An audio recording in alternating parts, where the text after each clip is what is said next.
Hello mga ka-DIY, welcome to my channel, Rogin DIY TV Mix. For today's video mga ka-DIY, sasagot lang tayo ng isang comment mga ka-DIY. Hindi ko na ilalagay yung comment niya dyan. Sabi niya, good luck daw sa lead acid battery ko. Dahil madali lang daw masira yan kasi ginagamit ko habang naka-charge. Ang masabi ko lang sa comment niya, okay pa naman yung battery ko, boss. Hanggang ngayon, goods na goods pa ang aking battery. Okay pa rin naman. Okay. Doon sa nagtatanong sa output ng ating MPPT, testera natin. Hindi pala mainit ngayon mga ka-DIY, Kita nyo naman, makulimlim tayo ngayon. Pero testeran pa rin natin kung nagkakarga ba talaga siya o tumataas ba talaga ang output ng ating MPPT. Off muna natin yung breaker mga ka-DIY, para yung testera natin, yung MPPT lang muna. So yung tester, lagay lang natin sa 200. Ay, naka 200 na yan. Tapos, ang unahin natin testeran yung sa dulo ng solar panel natin, 120 watts. Ayan, dyan tayo mag-tester una. Para magsimula tayo dyan sa panel. Ayan, may nakuha tayo na 22.3 volts, sa may solar panel natin. So, sunod natin dito sa may output na ng MPPT natin. Tapos tingnan din natin ating wattmeter. Ayan, gumagana naman siya. Ganon din yung reading niya doon sa sa solar panel. Kung ano yung reading ng solar panel. Ganon dito na 22.3. Ayan, testira na rin natin yung sa output ng ating MPPT. Sa output ng ating MPPT mga ka-DIY, yung pagtester nito, hindi siya minsan gumagalaw-galaw siya kasi yung init natin hindi pantay, hindi pare-parehas. Minsan mainit na, minsan maano siya talaga sa araw.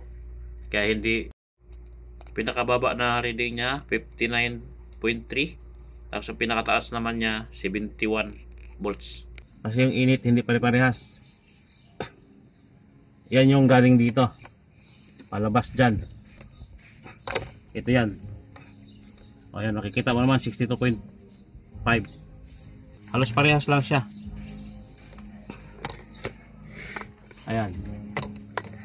Yung nakuha natin sa tester, ganoon din dito. Ayan, 62.5. Ayan tayong 55 watts. Ayan yung reading niya, Yan yung sagap ng ating solar panel. 62.5 volts. Tataas pa yan mga ka-DIY pag talagang matindi ang init. Pero sa ngayon makulimlim tayo ngayon kaya ganyan lang ang reading natin. Yung galing ng battery. Ayan yung battery niya, 65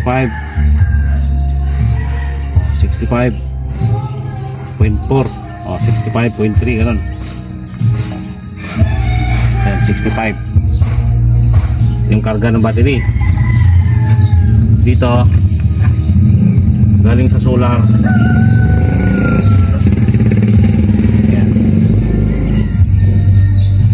pinakamataas 71. Naglalaro talaga yan dyan kasi yung init hindi pantay-pantay. Pabago yung init. Pinakamataas niya 71, pinakamababa 60, 59 pinakamababa. Ayan. Yan yung galing sa solar.